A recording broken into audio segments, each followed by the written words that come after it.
Okay, hi. Good morning, everyone. So today I'll be talking about allied educator-teacher collaboration in mainstream primary schools. Okay, so I think first of all, maybe I'll just introduce a little bit about myself as well. Why me and this topic? For those who know, AED training, allied educator training, is something that is very close to my heart because I've been involved in it from the inception 12 years ago. So I've been training 12 batches of allied educators, and naturally when I had to do my doctoral studies, I chose this as my research focus. Okay, so for allied educators, what we work with them is that we equip them with knowledge and skills relevant for one-to-one or small group intervention support with reference to dyslexia. But while we do that, we also know that allied educators actually do more than one-to-one support in school. They have to work alongside other school professionals to support SEN students. But we have very little awareness of how they actually work with teachers in school to do that. And that compels me to embark on this research. So a better understanding of their role in school will help me evaluate if the current training that we are providing for them is sufficient to meet their needs. Okay, and some of you might ask, then why focus on this topic now? Okay, for those of you who are not aware, who are from overseas, in Singapore, all our primary schools and 92 secondary schools are staffed with at least one allied educator in school to help children with mild SEN. And so you can tell that most of our schools actually have at least one support personnel for children with dyslexia, autism, ADHD, or speech and language impairment. Okay, but when we look at the statistics, we note that the number of SEN children in mainstream schools between 2013 and 2016, in 3 years, it has actually increased by 50%, maybe with increasing awareness amongst parents and educators. So with this increase, it looks with our new changes in the Compulsory Education Act, from next year onwards, the number looks set to increase even more. So with more SEN students in mainstream schools, the question is, can our existing allied educators cope with the possible influx of SEN students? And therefore, that leads us to to ask ourselves about the increasing need for allied educators to work together with mainstream teachers to better reach out and support these children. Okay, so if we, maybe for our overseas participants, let me just clarify the term allied educator learning and behavioral support. They are professionals who are tasked with the role of supporting children with mild SEN in mainstream schools. And they support children with dyslexia, autism, speech and language impairment, and ADHD. And some other difficulties as well. Okay, so the equivalent of this term in other countries would be the likes of paraprofessionals, teacher aides, teacher assistants, education assistants. Okay, so they are known by different terms in different countries, and allied educator is a term that is unique to the Singapore context. So if we refer to the literature, there are actually many studies documenting paraprofessional teacher collaborations. In the US, it's plentiful, in UK as well, in Australia and in Hong Kong. Okay, we have studies that show the collaboration between them. So why can't we use these studies and just adopt them in our own context? That's because paraprofessionals in different countries have different job scopes, workload, training, and student support ratio. And all of this can cause variation to the nature of collaborative practices in school. And furthermore, there are differences in legislation, educational systems, and educational culture. So it's really quite difficult to transfer what we see in the literature over there to our context. So therefore, because of the scarcity of allied educator teacher collaboration studies here, it becomes very essential for us to derive our own unique understanding of allied educator teacher collaboration in the Singapore context. Okay, so that leads me to my research objective and question. The objective of this study is really to understand collaboration as a process occurring between AED, short form for allied educator, and teachers with Singapore mainstream schools as a setting. And the research question that I'm answering is just this: how do AEDs and mainstream teachers collaborate with each other? Okay, so what is the practical significance of this study?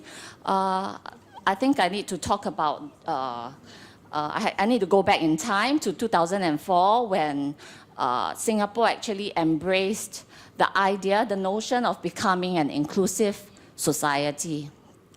And following that, 1 year later, the role of AED was created and introduced to schools in 2005. And the role of AED, as published on the Ministry of Education website, is really to provide in-class support, individual or small group intervention support, and skills training. And so we can see that AEDs play a very significant role in enabling inclusion. And it's only through the AEDs that special education and general education can occur together in one setting. So if inclusion is really important to us as a society, it's surprising that not many studies have actually examined the role of the AED exclusively. There is one study by Lim, Wong, and Tan in 2014, where they studied the emerging identities of allied educators. And in that study, there were some signs of beginning collaboration between AED and teachers.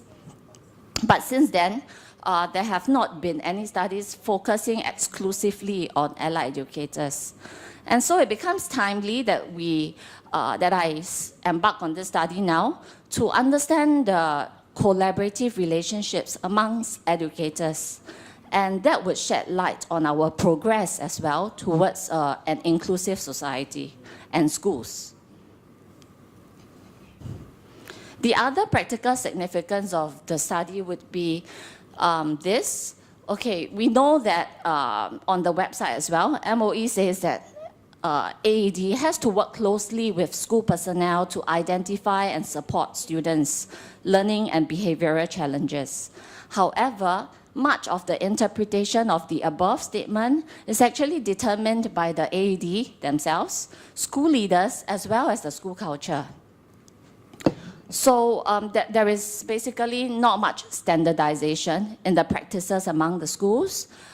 And it becomes important that we have an understanding of the process of AED teacher collaboration, because that will provide a guide for future collaborative practices in schools. Okay, so let me just bring you through the literature. If we look into the literature, there are many definitions of collaboration, and I have highlighted a few.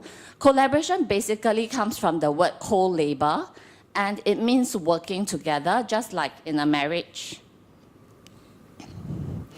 And the literature is also filled with many descriptions of how paraprofessional and teacher collaboration looks like.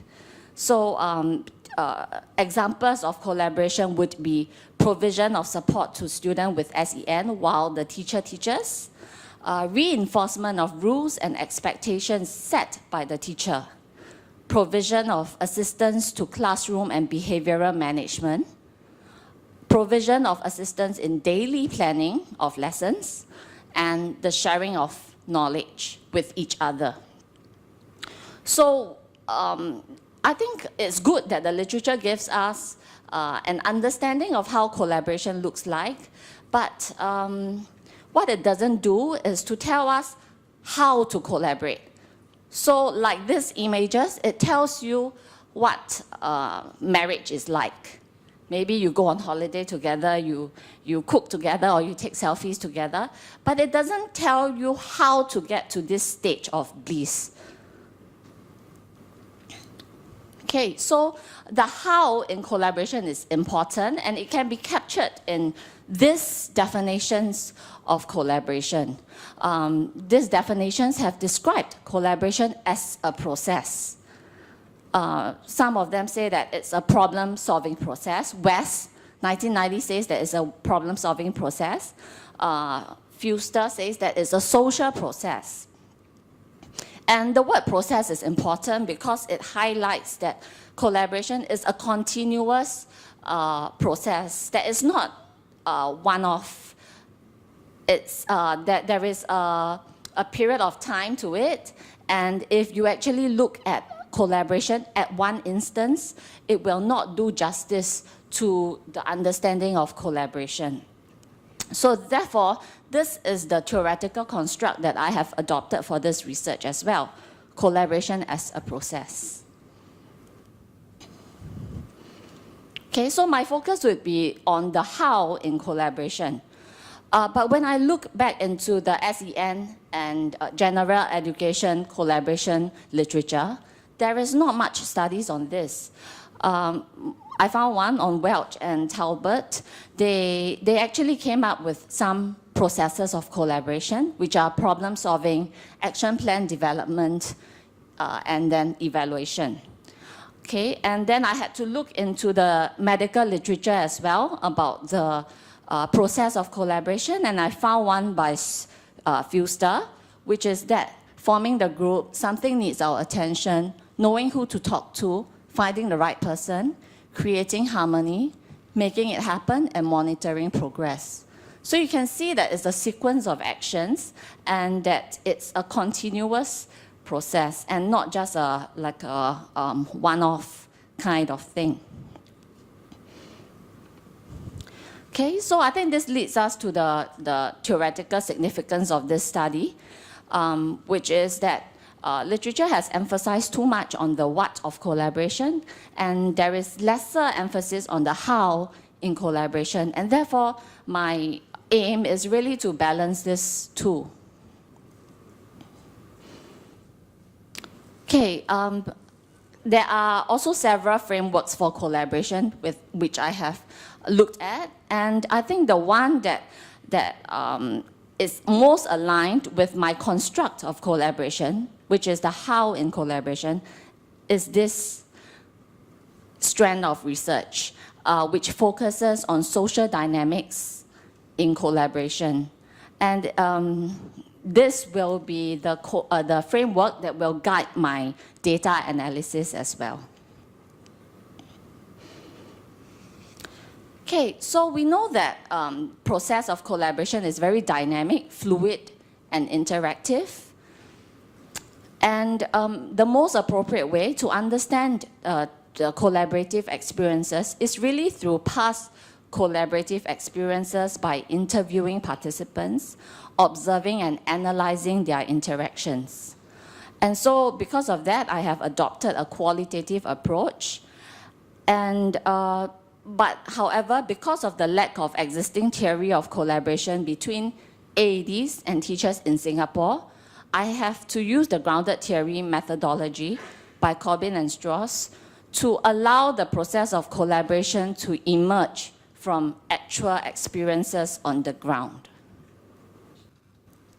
Okay, so what I did was to send emails to school principals to invite their schools to participate in the study.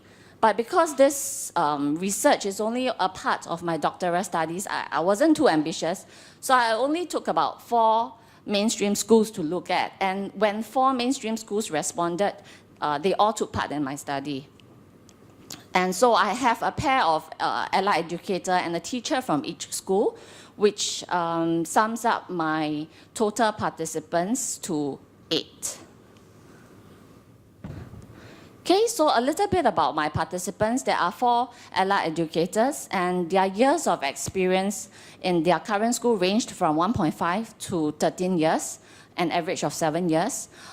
They have special needs qualifications, very highly qualified actually. All of them completed a 1-year-long diploma in special education with the National Institute of Education in Singapore. And furthermore, 2 of them received in-service autism and dyslexia training, while the other 2 received only in-service dyslexia training. The 4 teachers, mainstream teachers that participated, had experiences ranging from 2 to 14 years and an average of 5 years. They have general teaching qualifications, and all of them had bachelor's degree in addition to graduate diploma in education from the NIE as well. Okay, so how did I collect the data? I got the allied educators to plan a 3-day observation schedule for the researcher before the start of the observations. And so when they gave me the schedule, I will shadow them as they go about their daily routine on 3 separate days. And the observations occurred during in-class support, withdrawal support, out-of-class support, meetings with teachers. So I had the opportunity to witness some meetings between them and the teachers, and as well as the recess patrol duties. So in each scenario, I observed how the allied educator and teacher worked together, and that yielded detailed field notes, which I later analyzed.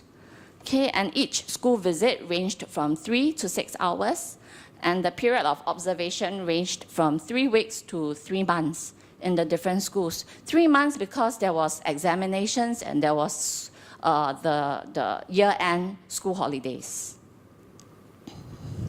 Okay, so other than the field observation, the other source of data for me was through semi-structured interview. So I conducted a 60-minute long interview with each person, with each participant, and the interview was conducted after at least 1 day of observation. So other than understanding their perceptions of collaboration, the questions directed the participants to their actual experiences of collaboration in school. And the interview had 5 sections. It's firstly to establish background info, and then I looked at their perception and attitudes about their roles, and then I looked at their training and preparation for collaboration, and their interpersonal skills, and finally, the contextual setting and how it affects collaboration.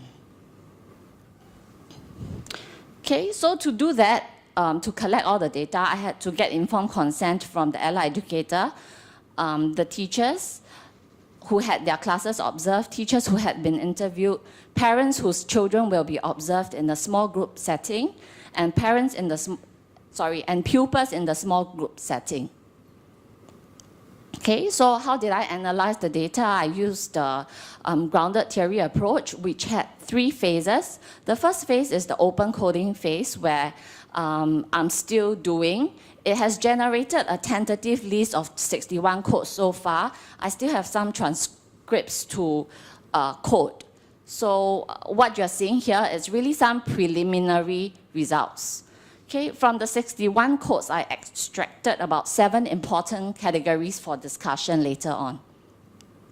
Then the next stage would be the Excel coding, where I will start to relate the categories to each other, if possible, if there is evidence. And then finally, I will derive a theory from the interrelationship of the categories. Okay, so these are my findings. Category 1. I found that category 1 is trigger for collaboration. So I found that every collaborative experience starts with a trigger.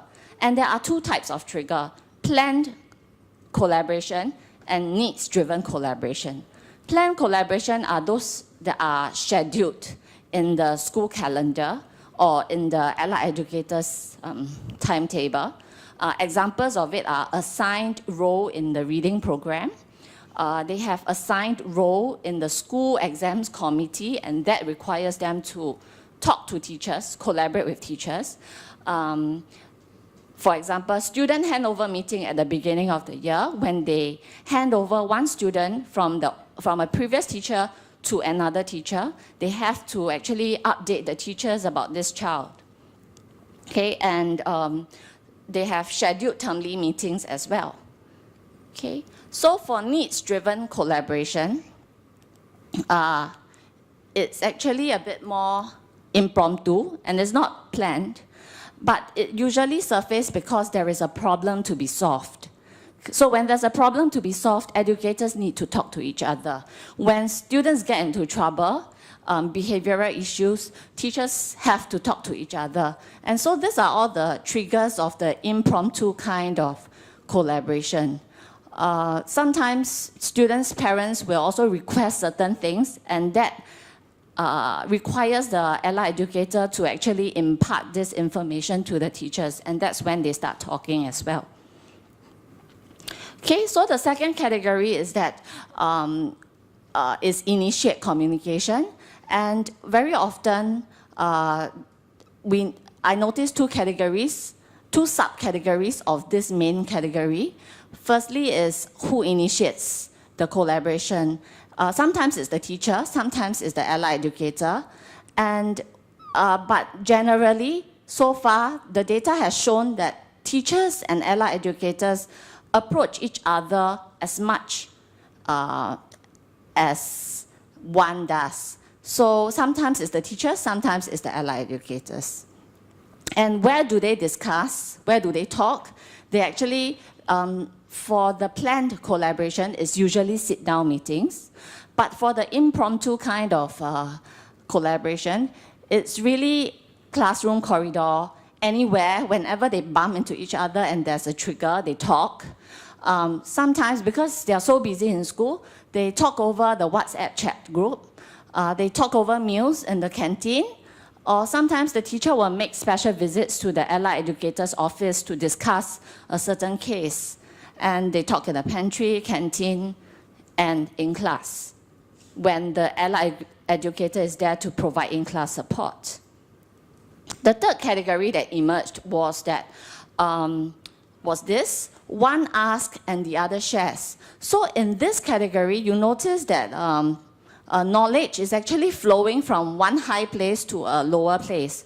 So it's a sharing of information from an expert to a person who's less experienced in that area. So if you look at those that are in black, it's the AED sharing or giving information to the teacher. And those in red, it's really the teacher sharing and giving information to the allied educator. Okay, so there is one more knowledgeable individual compared to the other. Okay, so yeah, for example, this one, the teacher explains to the allied educator about a comprehension strategy and provides instructions on how to teach it. Okay, so you can see that the teacher is the more knowledgeable person and well-versed in that area, and he's sharing the information with the allied educator. The fourth category that emerged is that I noticed that they do discuss plan together, but of course not as much as the previous category. You can see these two children playing a ball. So in this category, to qualify to be in this category, you need to have a mutual role in the discussion. So you can see they bounce ideas with each other, they put together support plan, they discuss area that they want to look into to help the boy learn, and so we came up with 5 steps for the child. So you can see that in this category, there is a lot of involvement from each party. Okay, the 5th category is this: working towards a common goal. Now, this is just some examples. What are some goals that they work towards too? If you look at this, teacher rearranges seating arrangement according to AED's recommendation. The common goal is really easier class management so that the class is easier for the teacher to manage. So the teacher listens to the AED's recommendations, okay, and rearranges the students. For this one, the AED modifies the worksheet during the one-to-one intervention to reinforce what had been taught in class. And you can see that this goal is really to enable student learning. Although some goals are implicit, it's not stated explicitly, but you can see that they are working together in tandem to achieve something that is common to both of them. Okay?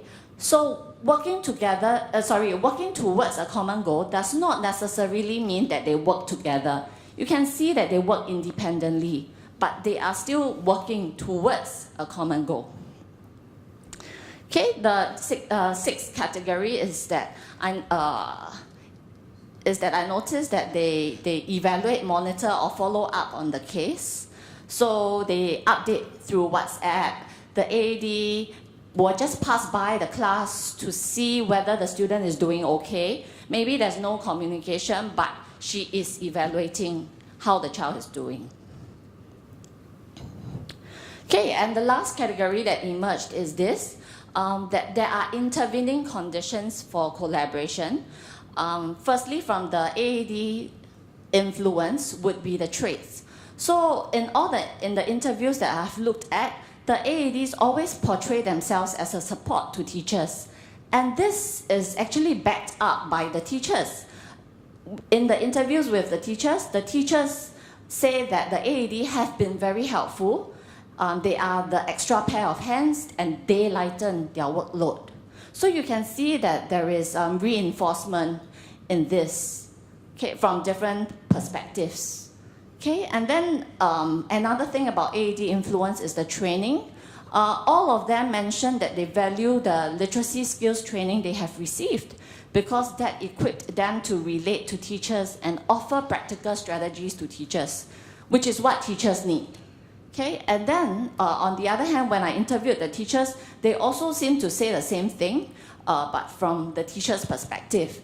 They acknowledge the AED's expertise in the area of SEN. And they always say they know best, they receive a lot of training. Okay, and then the mindset. I noticed that AED LBS recognize teachers as their partners in inclusion. They know that they cannot work alone. So they need to work hand in hand with the teachers. Okay, so these are some of the intervening conditions that I noted about the AEDs. For the teachers, the traits. The teachers are, in the interview, they have shown themselves to be very open and proactive. And similarly, there is correspondence in this. The AEDs mentioned that these traits are actually necessary for collaboration. So they specifically mentioned the traits, open and proactive. Okay, and then another one that I also noticed is the mindset. All the teachers I spoke to, they perceive the AEDs as peers, someone who holds equivalent role, but in another area of specialization. Okay, so these are the 7 categories that have emerged so far. I just want to leave you with some considerations. The findings are likely to reflect exemplary collaborative practices than not, because I have approached more than 4 schools. But the 4 schools that responded to me, knowing my research focus, I think they are the more inclusive schools in nature. So therefore, what I find from this study can provide an inductively derived theory of the collaborative process for other AEDs. Okay, and this point, while categories have emerged, there is still not enough data to show that every collaborative experience must proceed through all the stages that I have highlighted to you. So while they can start with a trigger, every collaborative experience starts with a trigger, they might not have the same ending point. It can end early, they might skip some stages, or complete the stages. Okay, so it's unlikely that I'm going to link up all the categories that I have showed you. Okay, so what's next for me? I will continue with my open coding, and then Excel coding, and then end up with the selective coding to create a theory from the ground. Okay, and I think this leads me to the end of my presentation. Thank you.